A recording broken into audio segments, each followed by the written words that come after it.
कहानी का पूरा आनंद लेने के लिए कहानी के पिछले सभी भागों को ज़रूर देखें। उसका लिंक मैं आप लोगों को डिस्क्रिप्शन बॉक्स में दे दूंगी और साथ में कमेंट बॉक्स में पिन भी कर दूंगी, तो आप वहां से भी जाकर देख सकते हैं। सुमित्रा जी भी तिरछी मुस्कुराहट के साथ बोली, आदमी तो तुम काफ़ी पहुंचे हुए हो, लगता है अंगद के साथ काफ़ी दुश्मनी है। सामने वाला बेहद गहरी आवाज़ में बोला, दुश्मनी तो बहुत छोटा शब्द है, मैं तो उसके खून का प्यासा हूँ, उसका जानी दुश्मन हूँ और सिर्फ उसे ही नहीं, उससे जुड़ी हर एक चीज़ को बर्बाद करना चाहता हूँ, उसकी सारी खुशियाँ मिटा देना चाहता हूँ, उसे रोते हुए और तड़पते हुए देखना चाहता हूँ। उसकी बात सुनकर सुमित्रा जी हंसते हुए बोली, तुम्हारी ये दुश्मनी तो मेरे भी काम आने वाली है, तो मुझे इन सब चीज़ों से कोई प्रॉब्लम नहीं है। तुम्हें अंगद के साथ जो करना है बेशक से करो, चाहे उसे और उसके परिवार को जिंदा जला दो, मुझे तो उसे जलते हुए देख सुकून ही मिलेगा। पर अब ये बताओ तुम्हारा आगे का प्लान क्या है। उनकी बात सुनकर सामने वाले ने कुछ कहा जिसे सुनते हुए सुमित्रा जी के होश उड़े हुए थे। सुमित्रा जी अब जल्दी से बोली, लेकिन मैं ये कैसे कर सकती हूँ, मेरा मतलब है बेशक से उन लोगों के साथ जा रही हूँ, लेकिन उनकी बात पूरी होती उससे पहले ही सामने वाला शख्स बोला, अब हर चीज़ तुम्हें प्लेट पर परोसी हुई तो नहीं मिलेगी। अगर तुम्हें सच में अपना हक चाहिए, उस अंगद मित्तल की बर्बादी चाहिए, तो तुम्हें इतना तो करना ही होगा। ये आखिरी मौका है तुम्हारे लिए, वरना मैं पीछे हट जाऊंगा और फिर तुम पूरी जिंदगी अपने हक और अपने बच्चों की खुशियों के लिए तरसती रहना, और वो अंगद हर एक चीज़ को अपने नाम कर लेगा। अब तुम देखो तुम्हें क्या करना है और क्या नहीं। ये बोलकर सामने वाले ने कॉल डिस्कनेक्ट कर दिया और सुमित्रा जी अब सोच में पड़ गए। सिटी मॉल के पार्किंग एरिया में गाड़ी रुकी और गाड़ी में से ध्रुव, आभा, सुमित्रा जी बाहर की तरफ आए। उनके साथ ही एक गाड़ी और रुकी जिसमें स्नेहा, पिया और संगम था। सब लोग एक साथ लिफ्ट एरिया की तरफ बढ़ गए। आभा और स्नेहा दोनों ही अपने होने वाले बेबी के लिए शॉपिंग कर रही थी, क्योंकि वहाँ पर एक बहुत खूबसूरत सा किड्स सेंटर था जिसमें बच्चों के लिए टॉयज़, उनके स्लीपिंग एसेंशियल, उनका फीडिंग एसेंशियल और बाकी सब चीज़ शामिल थी। ध्रुव भी उनके साथ ही था। पिया संगम के साथ आइसक्रीम खाने के लिए फूड एरिया की तरफ चली गई थी और सुमित्रा जी अपनी शॉपिंग में लगी हुई थी। लेकिन वो शॉपिंग में नहीं बल्कि अपने मकसद को पूरा करने की तैयारी कर रही थी। इस वक्त वो मॉल के टॉप फ्लोर पर थी जो पूरी तरह से खुला हुआ था और वहाँ पर सिक्योरिटी भी बहुत कम थी। मुश्किल से 2-3 गार्ड्स बैठे थे। जैसे ही सुमित्रा जी वहाँ पर आई, एक गार्ड ने तुरंत पूछा, आप यहाँ पर क्यों आई हैं? आपको यहाँ पर आने की परमिशन किसने दी? किसी भी आउटसाइडर को यहाँ आने की परमिशन नहीं है, इसलिए प्लीज़ आप यहाँ से नीचे चली जाइए। उनकी बात सुनकर सुमित्रा जी ने मुंह बनाया और वापस नीचे की तरफ चली गई। वो गार्ड्स दोबारा अपनी जगह पर बैठे गए थे और फिर सुमित्रा जी जो नीचे की तरफ बढ़ रही थी, उनके चेहरे पर हल्की सी तिरछी मुस्कुराहट आ गई। वो ऊपर इसलिए नहीं गई थी क्योंकि उन्हें टेरिस पर टहलना था, बल्कि टेरिस पर जाना उनके ही मकसद का एक हिस्सा था। वो वहाँ की हर एक चीज़ को नोटिस करना चाहती थी और अब उनकी नज़र सामने की तरफ थी जहाँ पर फायर अलार्म लगे हुए थे। उन्होंने एक नज़र उन फायर अलार्म को देखा और फिर वापस नीचे की तरफ आ गई। वो नीचे आकर दिखावे के लिए शॉपिंग में बिजी हो गई थी और फिर कुछ देर बाद वो वापस ऊपर की तरफ आई। वहीं स्नेहा और आभा ने अब किड्स एरिया से शॉपिंग कर ली थी। आभा किड्स एरिया से बाहर की तरफ आते हुए बोली, मुझे वॉशरूम जाना है स्नेहा, क्या तुम मेरे साथ वॉशरूम चलोगी? स्नेहा जल्दी से बोली, नहीं भाभी, मुझे संगम के पास जाना है, कहीं वो पिया को परेशान ना कर रहा हो। आप एक काम कीजिए, आप ध्रुव भैया को अपने साथ ले जाइए। ध्रुव हल्का सा मुस्कुराकर बोला, हाँ हाँ क्यों नहीं। आभा उसके साथ वॉशरूम की तरफ चली गई और स्नेहा अब फूड एरिया की तरफ आ गई। उसकी नज़रें संगम को ढूंढ रही थी, पर तभी अचानक से अलार्म बजने लगा। ये फायर अलार्म की आवाज़ थी और जैसे ही सबने फायर अलार्म की आवाज़ सुनी, सब लोग एकदम से अलर्ट हो गए। वहाँ पर अफरा तफरी मचने लगी। स्नेहा की हार्ट बीट स्किप होने लगी थी। उसे संगम की फिक्र हो रही थी। अब उसकी नज़रें और भी ज़्यादा तेज़ी से इधर उधर घूम रही थी। एक तो लोगों ने सीढ़ियों के रास्ते से नीचे की तरफ जाना शुरू कर दिया था, तो वहाँ पर और भी ज़्यादा प्रॉब्लम हो रही थी। स्नेहा ने जल्दी से पिया को कॉल लगाने की कोशिश की, लेकिन उसका नंबर भी नहीं लग रहा था। तभी एक लड़की वहां पर आई और स्नेहा की तरफ देखते हुए बोली, आप अपने बेटे को ढूंढ रही हैं ना? मैंने आपके बेटे को ऊपर की तरफ जाते हुए देखा था, उसके साथ एक लड़की भी थी, पता नहीं वो लोग नीचे आए या नहीं, आप एक बार चेक कर लीजिए। अपनी बात कर कर वो लड़की वहां से चली गई थी और अब स्नेहा के चेहरे का रंग उड़ा हुआ था। संगम और पिया ऊपर टेरिस पर, और वो भी माल के टेरिस पर जो हद से ज़्यादा ऊंचा था। स्नेहा की आंखों में आंसू आ गए। अब वो नीचे की तरफ ना जाकर सीधा ऊपर की तरफ बढ़ गई। ध्रुव और आभा वॉशरूम में थे। जैसे ही उन्होंने फायर अलार्म की आवाज़ सुनी, वो भी बाहर की तरफ आए और उनकी नज़रें उस जगह पर थी जहां पर पहले स्नेहा थी, लेकिन अब वो वहां पर नहीं थी। तो वो लोग खुद परेशान हो गए थे। उन्हें भी समझ में नहीं आ रहा था कि वो स्नेहा को ढूंढने के लिए वहां पर रुके या फिर नीचे की तरफ जाएं। वहां पर लोगों की जो अफरा तफरी मची हुई थी, उसे देखकर वो लोग भी काफ़ी परेशान हो रहे थे। स्नेहा सीढ़ियां चढ़ते हुए ऊपर की तरफ आ रही थी। वो गार्ड्स जो पहले वहां पर बैठे थे अब वहां पर नहीं थे, इसलिए उसे टेरिस पर आने से किसी ने नहीं रोका। वो टेरिस पर आई और जोरों से संगम का नाम लेकर चिल्लाने लगी, संगम संगम, तुम ऊपर टेरिस पे हो क्या? प्लीज़ बेटा जल्दी से नीचे चलो, नीचे फायर अलार्म बज रहे हैं। संगम संगम, पिया तुम संगम के साथ हो क्या? ये बोलते हुए वो टेरिस पर खड़ी जोरों से चिल्ला रही थी और फिर अचानक से ही उसे दरवाज़ा बंद होने की आवाज़ सुनाई दी। उसने तुरंत पलटकर पीछे की तरफ देखा जहां पर सुमित्रा जी खड़ी थी। इस वक्त वो इतनी ज़्यादा घबराई हुई थी कि उसने ये भी नहीं सोचा कि सुमित्रा जी वहां पर क्या ही करने आएंगी।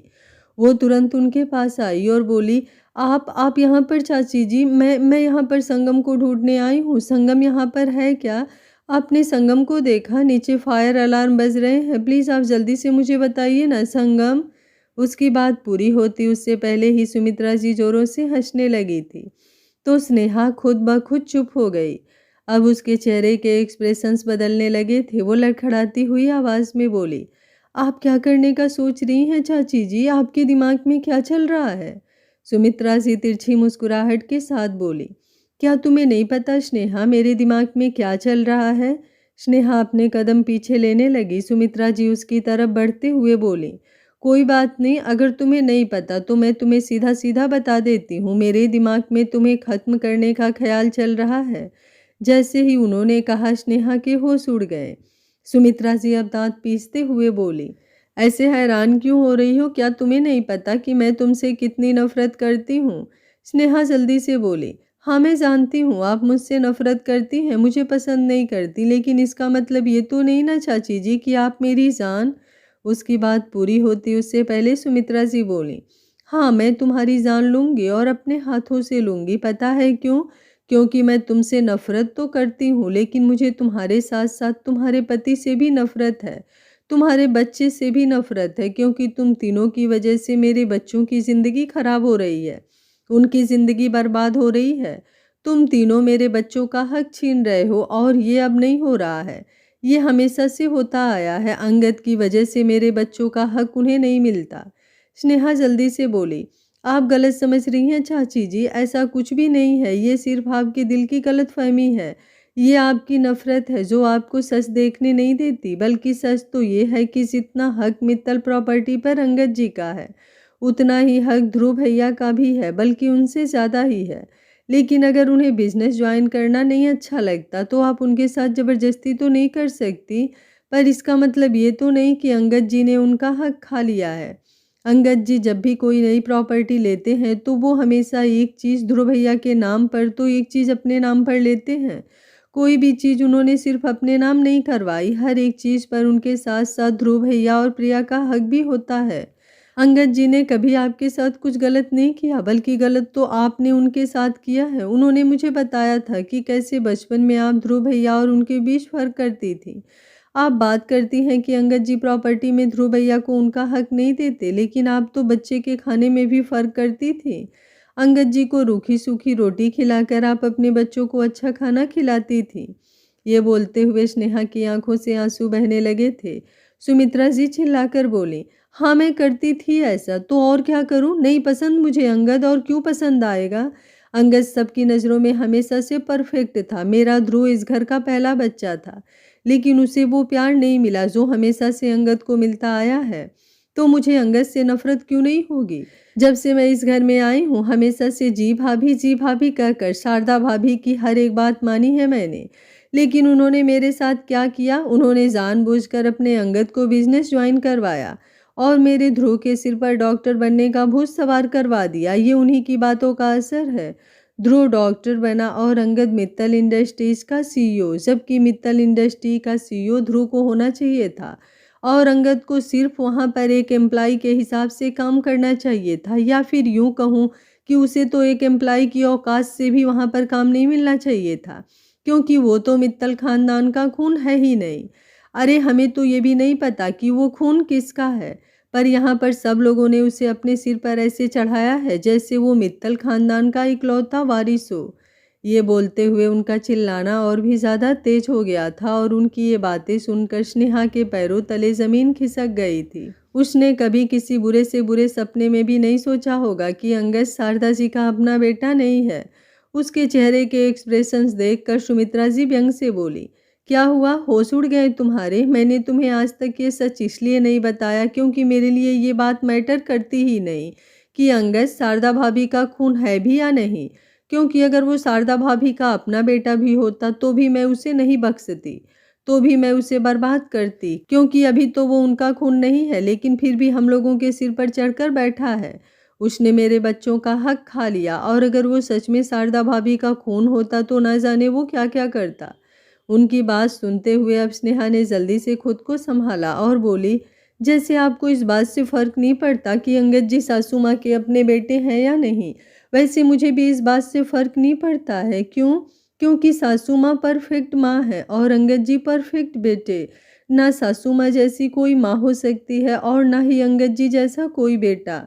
आपको पता है मैं अपनी सासू माँ से बहुत प्यार करती हूँ, लेकिन अपनी माँ से भी ज़्यादा प्यार अब मैं सासू माँ से करती हूँ और जितना प्यार मैं अंगद जी से करती हूँ उसका तो कोई पैमाना ही नहीं है। मुझे अंगद जी से प्यार है, ना कि इस बात से कि वो किसके बेटे हैं और किसके नहीं। सुमित्रा जी चिल्लाते हुए बोली, लेकिन मुझे उससे नफरत थी, है और हमेशा नफरत ही रहेगी और उस नफरत की कीमत अब तुम चुकाओगी, बिल्कुल वैसे ही जैसे तनुश्री ने चुकाई थी। उनकी इस बात पर स्नेहा के होश एक बार फिर से उड़ चुके थे। उसकी आंखें फटी की फटी रह गई थी। सुमित्रा जी हंसते हुए बोली, क्या हुआ, अब एक बार फिर से झटका लगा तुम्हें? कोई बात नहीं, ऐसे छोटे छोटे झटके लगते रहते हैं बहू रानी। और अब मैं तुम्हें पूरी सच्चाई बताती हूँ। तुम्हें पता है तनुश्री से मुझे कोई प्रॉब्लम नहीं थी, बल्कि जब वो शादी करके मित्तल मेंशन में आई थी तो मैं खुश थी, क्योंकि अंगद की अरेंज मैरिज हुई थी। मुझे लगा था कि वो ये मैरिज नहीं निभा पाएगा और 2-4 महीनों में खुद ब खुद उनका तलाक हो जाएगा, क्योंकि अंगद जैसे खड़ूस इंसान के साथ रहना कहाँ ही किसी सॉफ्ट हार्टेड लड़की के लिए पॉसिबल हो सकता है। लेकिन पता नहीं उस तनुश्री ने अंगद पर ऐसा क्या मंत्र फेरा कि अंगद तो बिल्कुल बदल ही गया।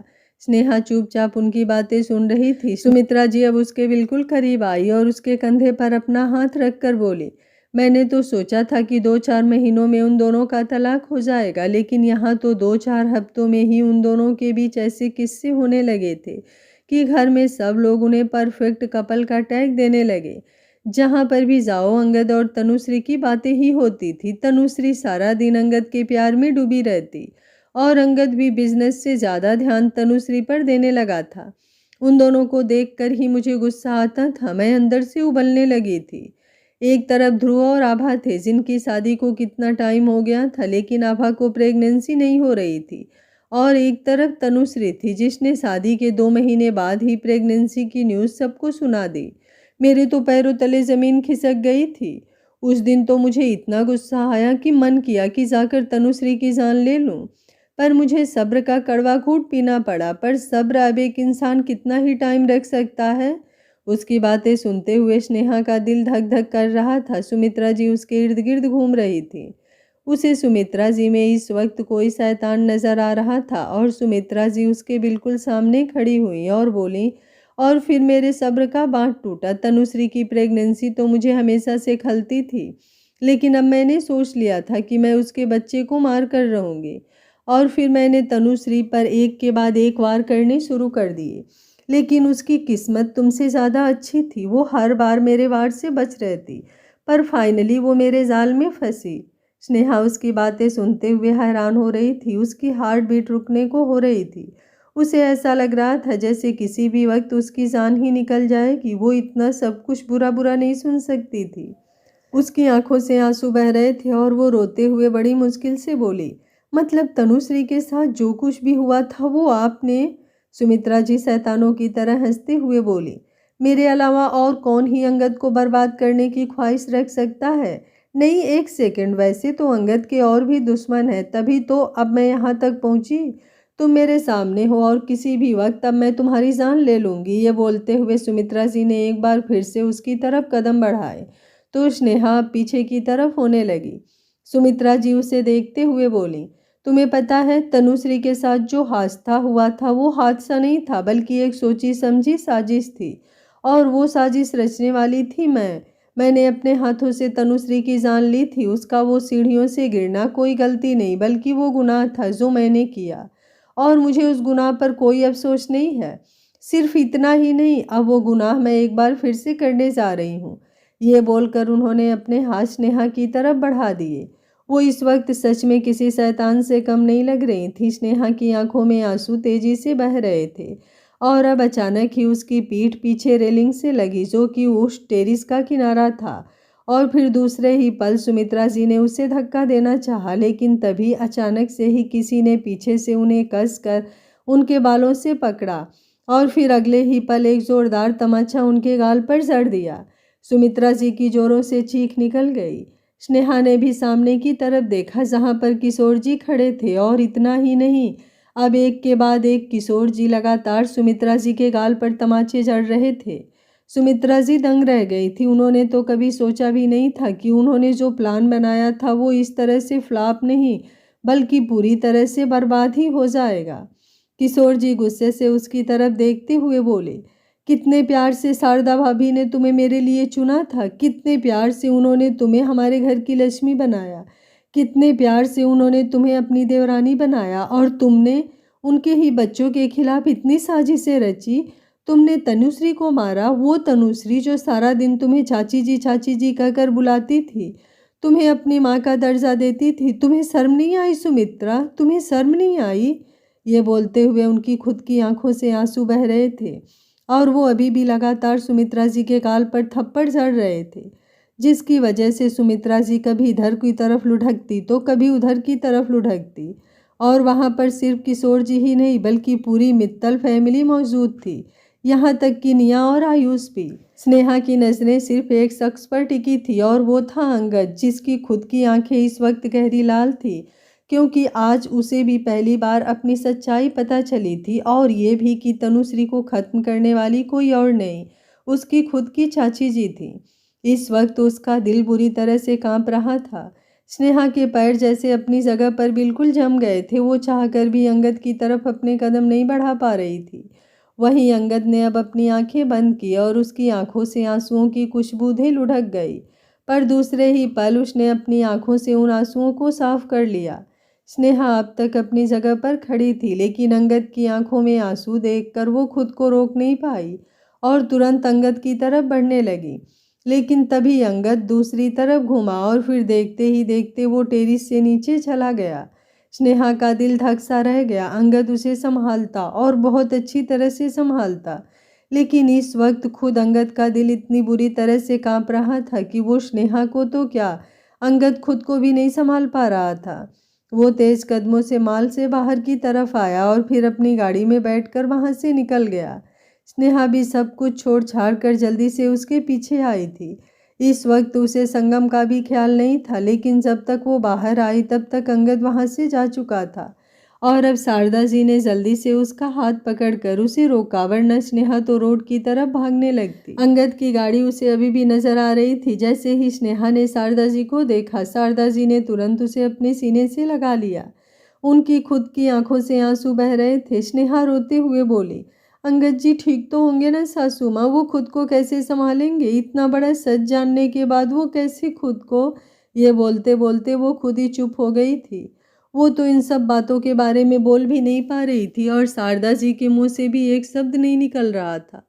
एक तो अंगद को अपनी सच्चाई पता लगना और एक ये कि तनुश्री को मारने वाली सुमित्रा जी हैं। ये अंगद के लिए किसी सदमे से कम नहीं होने वाला था और ऐसे में अंगद को संभालना सच में बहुत मुश्किल होने वाला था, हद से ज़्यादा मुश्किल। मित्तल मेंशन सब लोग मॉल से घर वापस आ चुके थे, बस वहाँ पर अंगद नहीं था। अंगद के अलावा वहाँ पर सब लोग थे। स्नेहा अपने रूम में जाना चाहती थी, लेकिन शारदा जी ने उसे वही हाल में सोफे पर बिठाया हुआ था। वो तो उसे अपने रूम में चलने के लिए बोल रही थी, लेकिन स्नेहा मान नहीं रही थी। वो बस अपने फ़ोन से बार बार अंगद को कॉल कर रही थी। उसे अंगद से बात करनी थी। किशोर जी का मूड बहुत ज़्यादा अपसेट था। उन्होंने आज सुमित्रा जी पर जितना हाथ उठाया, आज तक उन्होंने कभी किसी और पर भी इतना हाथ नहीं उठाया था। धीरज जी उन्हें अपने कमरे में ले गए थे और सुमित्रा जी मित्तल मेंशन की चौखट पर नीचे ज़मीन पर बैठी थी। उन्होंने अपने हाथों को जोड़ा हुआ था और उनका पूरा चेहरा एकदम लाल नजर आ रहा था। वहां पर किशोर जी की सारी उंगलियां साफ दिखाई दे रही थी। वो रोते गिड़गिड़ाते हुए माफ़ी मांग रही थी, लेकिन माफ़ी देना तो दूर की बात, कोई उनकी तरफ देख भी नहीं रहा था। स्नेहा तो जब भी उन्हें देखती तो नफरत और गुस्से भरी निगाहों से देखती। किशोर जी ने तो बोल दिया था कि शारदा जी और धीरज जी बेशक से सुमित्रा जी को जेल भिजवा दें, उन्हें पुलिस के हवाले कर दे, लेकिन शारदा जी और धीरज जी दोनों ने भी अभी तक ऐसा कुछ नहीं किया था। वो पहले अंगद से जानना चाहते थे कि वो क्या करना चाहता है, वो सुमित्रा जी को क्या सजा देना चाहता है। पर इसका मतलब ये नहीं था कि जब तक अंगद नहीं आ जाता तब तक सुमित्रा जी अंदर आएंगी और उस घर में एक सदस्य की तरह रहेंगी। कोई भी उन्हें अंदर आने की इजाज़त नहीं दे रहा था, इसलिए सुमित्रा जी वहाँ पर नीचे ज़मीन पर बैठी थी और उनके बैठने का मतलब ये नहीं था कि उन्हें अपनी गलती का अफसोस है। वो बस पकड़ी गई थी, इसलिए उन्होंने माफ़ी मांगने का ढोंग रचा हुआ था, वरना उनके दिल में अंगद के लिए जितनी नफरत पहले थी उतनी ही नफरत अब भी थी, और शायद वो नफरत और भी ज़्यादा बढ़ चुकी थी।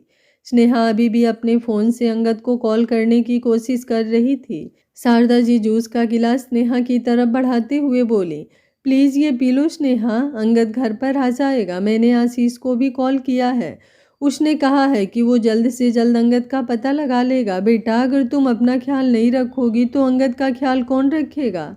संगम भी तुम्हें ऐसे देखेगा तो उसे बहुत बुरा लगेगा। अभी तो पिया उसे संभाल रही है, लेकिन ज़्यादा देर पिया भी उसे संभाल नहीं पाएगी। स्नेहा रोते हुए बोली, मुझे अंगद जी से बात करनी है सासू माँ, प्लीज़ मेरी एक बार उनसे बात करवा दीजिए। उसके बाद आप जो कहेंगी मैं करने के लिए तैयार हूँ, बस आप एक बार मेरी बात उनसे करवा दीजिए। ये बोलते हुए अब उसकी आवाज़ भी लड़खड़ाने लगी थी। वो अपनी हिम्मत हार रही थी। प्रेगनेंसी में वैसे भी उसे काफ़ी वीकनेस थी और अब जिस तरह का स्ट्रेस उसे हो रहा था, उसकी हिम्मत सच में टूटती जा रही थी। और अब उसके फ़ोन पर आशीष का कॉल आया। जैसे ही उसने आशीष का नंबर देखा, उसने तुरंत कॉल रिसीव किया और जल्दी से बोली, आपको अंगद जी का कुछ पता लगा क्या? सामने से आशीष बोला, हाँ मैम, मुझे सर का पता लगा है। और वो, इसके आगे वो कुछ कहता उससे पहले ही स्नेहा ने फ़ोन नीचे रखा और जल्दी से बाहर की तरफ भागी। बाहर गाड़ी रुकने की आवाज़ सुनाई दी थी, लेकिन तब तक वो दरवाजे की चौखट पर जहाँ सुमित्रा जी बैठी थी वहाँ पर पहुँची। तब तक अंगद गाड़ी से बाहर निकल चुका था। उसे देखकर स्नेहा का दिल धक सा रह गया। उसके कदम खुद ब खुद रुक गए थे। उसे अपने जिस्म से जान निकलती हुई महसूस हो रही थी और अब उसने अपने सिर पर अपना हाथ रख लिया क्योंकि उसे चक्कर आ रहे थे। शारदा जी ने जल्दी से आकर उसे संभाला। उसकी नज़र भी अब अंगद पर गई, जो गाड़ी से निकल तो गया था लेकिन अभी भी अपनी जगह पर खड़ा था और अब वो धीमे धीमे कदमों से अंदर की तरफ आया। ध्रुव, आभा, पिया, धीरज जी और किशोर जी सब लोग उसकी तरफ देख रहे थे। किशोर जी जल्दी से आगे आए और अपने हाथ उसके सामने जोड़ते हुए बोले, मुझे माफ़ कर दो अंगद, तुम्हारा सबसे बड़ा गुनाहगार मैं हूँ। अगर मैंने सुमित्रा से शादी नहीं की होती तो तुम्हें ये दिन। उनकी बात पूरी होती उससे पहले ही अंगद ने उनके हाथों पर अपना हाथ रखकर उनके हाथों को नीचे की तरफ झुका दिया था। स्नेहा अभी भी अपनी आंखों में आंसू लिए उसकी तरफ देख रही थी और अब अंगद ने एक नज़र नीचे ज़मीन पर बैठी हुई सुमित्रा जी की तरफ देखा। वो सुमित्रा जी को शायद उनसे भी ज़्यादा अच्छी तरह से जानता था और अब सुमित्रा जी भी अपना ढोंग आगे बढ़ाते हुए अपनी जगह से उठी और अपने हाथ जोड़ते हुए बोली, मुझे माफ़ कर दो अंगद, मैंने तुम्हारे साथ बहुत गलत किया, लेकिन अब मुझे समझ में आ गया है कि मैं कितनी गलत थी जो हमेशा से पैसों के बारे में सोचती रही। इसके आगे वो कुछ कहती, अंगद ने अपना हाथ स्नेहा की तरफ बढ़ाया। स्नेहा का रोना एकदम से तेज हो गया और फिर दूसरे ही पल वो सीधा अंगद के सीने से आकर लगी। अंगद ने उसे अपनी बाहों में कस लिया था। सिर्फ अपनी स्नेहा और संगम के लिए ही तो वो वापस आया था, वरना आज उसे ऐसा लग रहा था जैसे वो अपने हाथों से अपनी जिंदगी खत्म कर दे। वो अपने लिए तो फिर भी कुछ भी बर्दाश्त कर सकता था, लेकिन तनुश्री की जान उसकी वजह से गई, ये चीज उसे अपने दिल पर पत्थर की तरह महसूस हो रही थी। ना तनुश्री की अंगद से शादी होती और ना ही सुमित्रा जी को तनुश्री से नफरत होती और वो उसकी जान लेती। अंगद को ऐसा लग रहा था जैसे तनुश्री का कातिल सुमित्रा जी नहीं बल्कि वो खुद है। स्नेहा उसके सीने से लगकर बुरी तरह से रोए जा रही थी और अब अंगद उसकी पीठ को सहलाते हुए बोला, चुप, बिल्कुल चुप। अब मुझे तुम्हारी आंखों से एक भी आंसू बहता हुआ नहीं दिखना चाहिए। तुम्हें मेरी कसम, मेरी जान, अगर तुम रोई तो।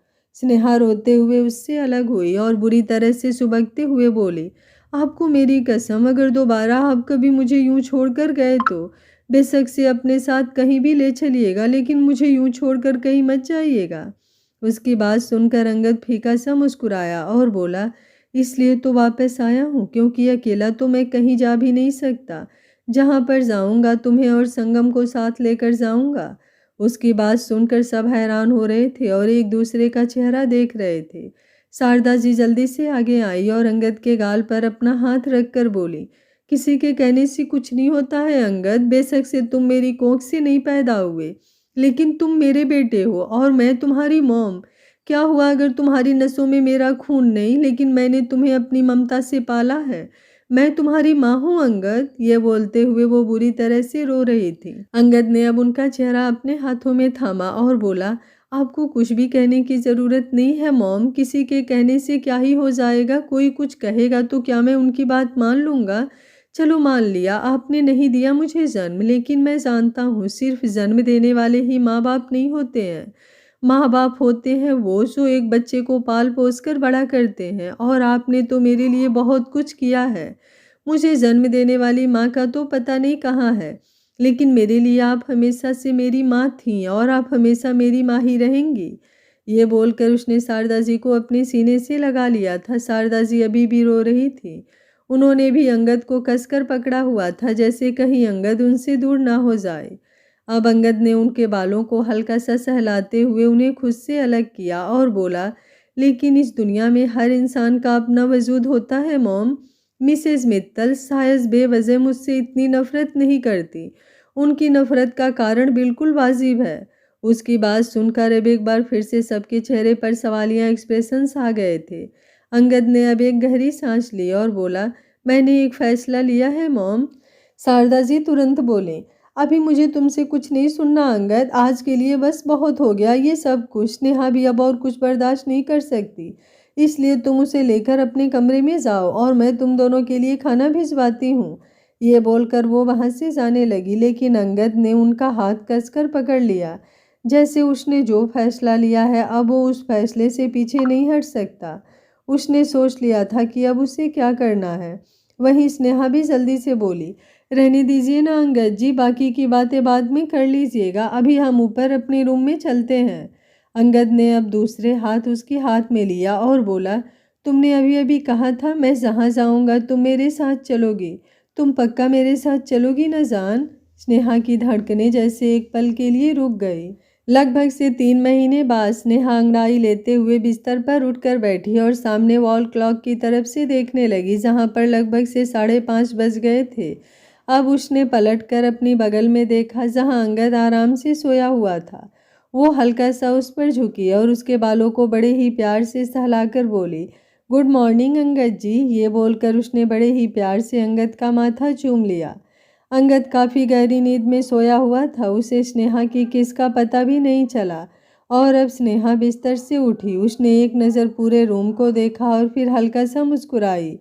अपनी अलमारी से कपड़े लेकर वो वॉशरूम में चली गई और कुछ ही देर में तैयार होकर वो रूम से बाहर आई और अपने रूम के साथ बने हुए रूम के अंदर चली गई, जहाँ पर बिस्तर पर संगम सोया हुआ था।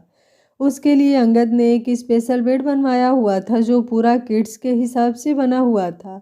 आसपास स्लाइड्स लगी हुई थी और ऊपर भी काफ़ी अच्छा एरिया बना हुआ था। लेकिन ये वो रूम नहीं था जहाँ पर संगम पहले रहता था। स्नेहा ने उस पर झुककर बड़े ही प्यार से उसका भी माथा चूमा और फिर उसे उठाने लगी। 2-4 मिनट में ही संगम ने अपनी आंखों को खोल लिया था और अब उसने मुस्कुराते हुए स्नेहा की तरफ देखा और बोला, गुड मॉर्निंग स्नेहा माँ। स्नेहा ने भी एक बार फिर से उसका गाल चूम लिया। संगम अब जल्दी से बोला, स्नेहा माँ, आज आपको डैड के साथ मेरे स्कूल आना है, आज मेरी पीटीएम है।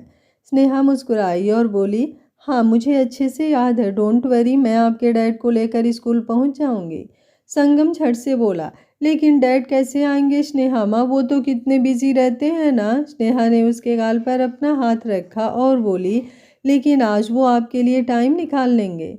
उसकी बात पर संगम बस मुस्कुराया और उसके सीने में सिमट गया और अब स्नेहा उसे स्कूल के लिए रेडी कर रही थी। तकरीबन 10 मिनट बाद ही डोरबेल बजी। स्नेहा ने एक नज़र संगम को देखा और बोली, अब आप जल्दी से अपने कपड़े पहन लीजिए, तब तक मैं आती हूँ। उसकी बात पर संगम ने अपना चेहरा हाँ में हिलाया और स्नेहा दरवाजे की तरफ बढ़ गई। उसने दरवाज़ा खोला तो सामने एक लड़की खड़ी थी जो 23-24 साल की थी। वो स्नेहा को देखते हुए मुस्कुराई और बोली, गुड मॉर्निंग दीदी। स्नेहा भी मुस्कुराते हुए गुड मॉर्निंग कहा और फिर उस लड़की को लेकर अंदर की तरफ आ गई। वो लड़की जल्दी से बोली, संगम अभी रेडी हो गया होगा ना, मैं जल्दी से उसका टिफ़िन वगैरह तैयार कर देती हूँ। स्नेहा ने अपना सिर हिलाया और संगम के रूम की तरफ आ गई। वो लड़की प्रेरणा थी जो आसियाना में जॉब करती थी। आसियाना जो अंगद और स्नेहा का आसियाना था, जहाँ वो आज से 3 महीने पहले शिफ्ट हुए थे। हाँ, 3 महीने पहले। जब स्नेहा और अंगद के सामने सारी सच्चाई आई थी तो अंगद ने स्नेहा से पूछा था कि क्या वो उसके साथ चलने को तैयार है, तो स्नेहा ने चुपचाप अपना हाथ उसके हाथ में थमा दिया था और उसके बाद अंगद उसे यहीं पर लेकर आया था। ये आसियाना उसने स्नेहा और संगम के लिए रेंट पर लिया था, जो कि एक छोटा सा घर था जिसमें 3 कमरे, किचन, बालकनी, वॉशरूम वगैरह सब कुछ था और ऊपर भी वो घर अच्छा खासा बना हुआ था। सिंपल से उस घर को स्नेहा ने आसियाना का नाम दिया था क्योंकि उसके लिए तो उससे ज़्यादा बड़ा और कीमती घर कोई हो ही नहीं सकता था। तकरीबन 20 मिनट में ही स्नेहा ने संगम को अच्छे से रेडी कर दिया था और वो संगम को लेकर बाहर आई, जहाँ पर एक छोटा सा डाइनिंग टेबल था और वहाँ पर 4 चेयर रखी हुई थी। अंगद, स्नेहा, संगम और उनकी होने वाली लिटिल प्रिंसेस के लिए। संगम चेयर पर बैठा और तब तक प्रेरणा ने उसके लिए टोस्ट और दूध रेडी कर दिया था। कुछ देर बाद प्रेरणा किचन से संगम का टिफ़िन लेकर बाहर निकली और फिर उसके बैग में टिफ़िन डालते हुए उसे घर से बाहर ले गई। कुछ ही दूरी पर संगम की बस आने वाली थी जो उसे स्कूल लेकर जाने वाली थी और अब उसके जाने के बाद स्नेहा वापस अंगद के रूम की तरफ बढ़ने लगी। प्रेरणा उसे देखते हुए बोली, अब मैं जल्दी से आपका और अंगद सर का नाश्ता भी बना देती हूँ, फिर बाद में बाकी सब साफ सफाई देख लूँगी। स्नेहा ने मुस्कुराते हुए हाँ कहा और अंगद के रूम में आ गई। वो अब बड़े ही प्यार से अंगद को उठा रही थी। जैसे ही उसने अंगद के गाल पर अपना हाथ रखा, अंगद अंगड़ाई लेते हुए बोला, थोड़ी देर और सोने दो ना जान। स्नेहा मुस्कुराई और बोली, मुझे तो आपके सोने से कोई प्रॉब्लम नहीं है अंगद जी, लेकिन कल रात आपने ही मुझे कहा था कि मैं आपको 9 बजे उठा दूं। अब आप ही बताइए, आपको उठना है या नहीं। उसकी बात सुनकर अंगद ने तुरंत अपनी आंखों को खोला और बोला, हाँ हाँ उठना है, क्यों नहीं उठना, आज तो बहुत खास दिन है। स्नेहा चौंकते हुए उसकी तरफ देख रही थी। ना तो आज किसी का बर्थडे था और ना ही कोई मैरिज एनिवर्सरी, तो भला आज का दिन खास कैसे हुआ। स्नेहा ने तुरंत पूछा, अच्छा ऐसा भी क्या है आज के दिन में, ज़रा मुझे भी बताइए। अंगद उसका चेहरा अपने हाथों में थाम कर बोला, तुम्हें तो बहुत जल्द ही पता चलेगा जान, बस 1 घंटा रुक जाओ, तब तक मैं रेडी हो जाता हूँ। ये बोलकर उसने अब स्नेहा का गाल चूमा और फिर सीधा वॉशरूम की तरफ बढ़ गया। स्नेहा उसे देखकर मुस्कुराने लगी थी, लेकिन धीरे धीरे उसकी मुस्कुराहट फीकी पड़ गई थी। उसे बिल्कुल अच्छा नहीं लग रहा था कि अंगद को अपनी नींद के बीच में से उठना पड़ा। अभी उसका और सोने का दिल कर रहा था और उसका दिल करता भी कैसे नहीं। रात को लेट तक वो काम करता रहता था, कभी कभी तो उसे सोने में 2-3 बज जाते थे और पूरा दिन वो अपने क्लाइंट्स के साथ बिजी रहता था। पिछले 3 महीनों में उसने अंगद को बहुत स्ट्रगल करते हुए देखा था और इस बात पर उसे अंगद पर जितना प्राउड फील होता था उतना ही उसके लिए बुरा भी लगता था कि कहाँ उसे हर एक चीज़ जैसे थाली में परोसी मिलती थी और कहाँ अब अंगद को हर एक चीज़ के लिए स्ट्रगल करना पड़ रहा था। और फिर उसे कुछ बातें याद आई जिन्हें याद करते हुए उसके चेहरे पर गुस्सा और तकलीफ झलकने लगी थी। आज से 3 महीने पहले जब अंगद ने स्नेहा से पूछा कि वो उसके साथ चलेगी या नहीं, स्नेहा ने अपना हाथ उसके हाथ में थमा दिया था। शारदा जी को जैसे एक झटका लगा, वो भी अंगद की बातों को बहुत अच्छी तरह से समझ चुकी थी। वो जल्दी से बोली, तुम मेरे साथ ऐसा नहीं कर सकते हो अंगद, तुम किसी और की वजह से मुझे छोड़कर नहीं जा सकते हो। अंगद ने उनके गाल पर अपना हाथ रखा और बड़े ही प्यार से बोला, मैं किसी और की वजह से आपको छोड़कर नहीं जा रहा हूँ मॉम, और ऐसा मैं कभी कर भी नहीं सकता, लेकिन आपको भी ये समझना होगा कि आपका बेटा किसी चीज़ का मोहताज नहीं है। बेशक से आप लोगों ने मुझे बहुत कुछ दिया, लेकिन मैं खुद भी अपने लिए बहुत कुछ कर सकता हूँ। ये जो लोगों को लगता है कि मेरे पास आज जो कुछ भी है वो सिर्फ इसलिए क्योंकि आप लोगों ने मुझे अपना नाम दिया, तो मैं उन लोगों को प्रूफ करना चाहता हूँ कि अंगद को किसी के नाम की ज़रूरत नहीं है। अंगद किसी नाम के बिना भी बहुत कुछ है। क्या आप नहीं चाहती कि मैं प्रूफ करूँ कि मैं अपने अंदर काबिलियत रखता हूँ वो सब कुछ हासिल करने की जो आज मेरे पास है? लोगों को घमंड है मित्तल नाम पर, लेकिन मुझे प्रूव करना है कि बिना मित्तल सरनेम के भी अंगद आसमान की ऊंचाइयों को छू सकता है। क्या आप ऐसा करने में मेरा साथ नहीं देंगी मॉम? उसकी ये बात सुनकर अब शारदा जी कुछ बोल ही नहीं पाई। वो गुस्से से सुमित्रा जी को देख रही थी जो वहीं पर खड़ी थी। सुमित्रा जी जल्दी से बोली, तुम्हें कुछ भी प्रूव करने की ज़रूरत नहीं है अंगद, ये सब कुछ तुम्हारा है। उनकी बात पूरी होती उससे पहले ही अंगद बोला, मेरा कुछ भी नहीं है। आप हमेशा से मुझसे सब कुछ छीनना चाहती थी ना, आज मैं सब कुछ खुद ब खुद आपको वापस दे रहा हूँ। आई होप अब आपको सुकून मिल जाएगा। किशोर जी जल्दी से बोले, तुम उस औरत के सुकून की बात कर रही हो जिसने इस घर का सुख चैन छीन लिया है। तुम चुप क्यों हो अंगद? मैंने अब तक इस औरत को कोई सज़ा नहीं दी क्योंकि मैं चाहता हूँ कि इसकी सज़ा तुम खुद से डिसाइड करो, लेकिन तुम तो खुद को सज़ा दे रहे हो। तुम ऐसा कैसे कर सकते हो अंगद? अंगद हल्का सा मुस्कुराया और बोला, यही तो आपकी खासियत है चाचू, या फिर ये कहूँ कि यही तो अच्छे लोगों की खासियत होती है कि वो बुरे लोगों को माफ़ करने का दम रखते हैं। लेकिन काश बुरे लोग भी ये समझ पाएँ कि वो बेशक से जितनी मर्जी नफ़रत अपने अंदर समेट लें, अच्छाई को हरा नहीं सकते, पर खुद अच्छे लोगों की नज़रों में गिर ज़रूर सकते हैं। मैं नहीं चाहता कि आप इन्हें पुलिस के हवाले करें या फिर इस घर से बाहर निकालें, लेकिन इनके साथ आपको बोलना है या नहीं? इनके साथ आपको रहना है या नहीं? इन्हें इस परिवार का हिस्सा बनाकर रखना है या नहीं? ये मैं आप लोगों पर छोड़ता हूँ। आप जो चाहें वो कर सकते हैं। अब मुझे इजाज़त दीजिए। ये बोलकर उसने स्नेहा का हाथ और भी ज़्यादा कसकर थाम लिया था। स्नेहा का दिल जोरों से धक धक कर रहा था। शारदा जी गुस्से से बोली, तुमने एक बार भी स्नेहा के बारे में नहीं सोचा अंगद? वो प्रेग्नेंट है। अंगद उनकी बात पूरी होने से पहले ही बोला, एग्जैक्टली वो प्रेग्नेंट है मॉम, कमज़ोर नहीं, जो ऐसी सिचुएशन में मेरे साथ रह नहीं सकती, है ना स्नेहा? ये पूछते हुए उसने स्नेहा की तरफ देखा। स्नेहा ने अपना चेहरा हामी हिलाया और बोली, मैं अभी संगम को लेकर आती हूँ। ये बोलकर वो तुरंत संगम के रूम की तरफ बढ़ गई। पिया जल्दी से उसे रोकते हुए बोली, प्लीज़ ऐसा मत कीजिए ना भाभी। ध्रुव अंगद की तरफ देखते हुए बोला, तुम मॉम की गलतियों की सज़ा हमें क्यों दे रहे हो अंगद? अंगद ने अब उसके कंधे पर अपना हाथ रखा और बोला, आई नो आपको बिजनेस बिल्कुल भी पसंद नहीं है भाई, लेकिन अब आपको सब कुछ संभालना पड़ेगा। लेकिन इतना वादा करता हूँ मैं आपसे कि आप जब भी मुझे कॉल करेंगे और अपने पास बुलाएंगे ना, मैं दौड़ा चला आऊँगा। सब कुछ आपको सौंप कर जा रहा हूँ, लेकिन आपको अकेला छोड़कर बिल्कुल नहीं जा रहा। उसकी बात पर ध्रुव उसके सीने से लग गया था। अंगद ने एक पल के लिए अपनी आंखें बंद कर ली और आभा भी रोते हुए अपने रूम में चली गई। स्नेहा अब संगम को अपने साथ लेकर बाहर की तरफ आई। अंगद ने उसे तुरंत अपनी गोद में उठाया और फिर स्नेहा का हाथ पकड़कर बाहर निकल गया। शारदा जी का भी रो रो कर बुरा हाल हो रहा था। धीरज जी उन्हें संभालने में लगे हुए थे, लेकिन उन्होंने अंगद को रोका नहीं, क्योंकि उन्हें अंगद पर इस वक्त हद से ज़्यादा प्राउड फील हो रहा था। संगम सबको रोते हुए देख रहा था पर कुछ बोल नहीं रहा था। क्योंकि स्नेहा ने पहले ही उसे समझा दिया था कि उसे कोई सवाल नहीं करना है और संगम ने उसकी बात मान भी ली थी।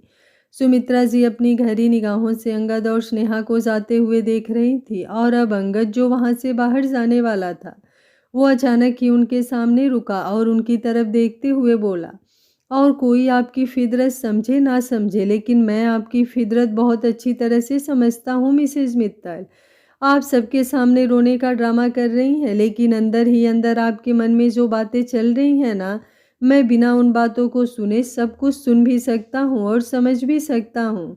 यही सोच रही हैं ना आप कि मेरा ये फैसला मुझ पर भारी पड़ेगा। 2 दिन बाद मैं वापस घर पर लौट कर आऊँगा।